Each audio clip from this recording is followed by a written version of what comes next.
2024 general ఎలక్షన్స్కి సంబంధించి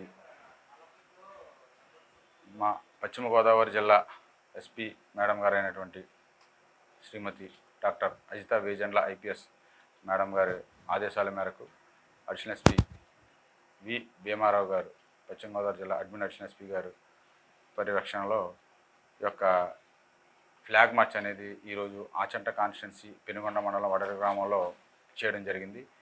free and fair elections జరగాలి అనే ఉద్దేశంతో ఎలక్షన్ కమిషన్ ఆఫ్ ఇండియా, అదేవిధంగా మా పశ్చిమ గోదావరి జిల్లా ఎస్పీ మేడం గారు వారి ఆదేశాల మేరకు ఇది చేయడం జరిగింది. దీనిలో ప్రజలలో ముఖ్యంగా వాళ్ళకి ఒక ధైర్యం కల్పించాలి, వాళ్ళ యొక్క ఓటుని అభ్యంతరం లేకుండా నిర్భ్యంతరంగా వాళ్ళ ఓటు హక్కుని వినియోగించుకోవాలి అనే ఉద్దేశంతో ఈరోజు మన వడలి విలేజ్లో ఫ్లాగ్ మార్చ్ చేసి దాని తదనంతరం ఎవరైతే ఎస్వికేపి కాలేజ్ కొత్తగా కాలేజీ సంబంధించి డిగ్రీ కాలేజీలో స్టూడెంట్స్ ఎవరైతే ఫస్ట్ టైం ఓటు హక్కు వినియోగించుకోబోతున్నారో వాళ్ళకి సంబంధించి ఒక అవేర్నెస్ ప్రోగ్రామ్ కూడా కండక్ట్ చేసి మేము వాళ్ళకి అవగాహన కల్పించడం జరిగింది.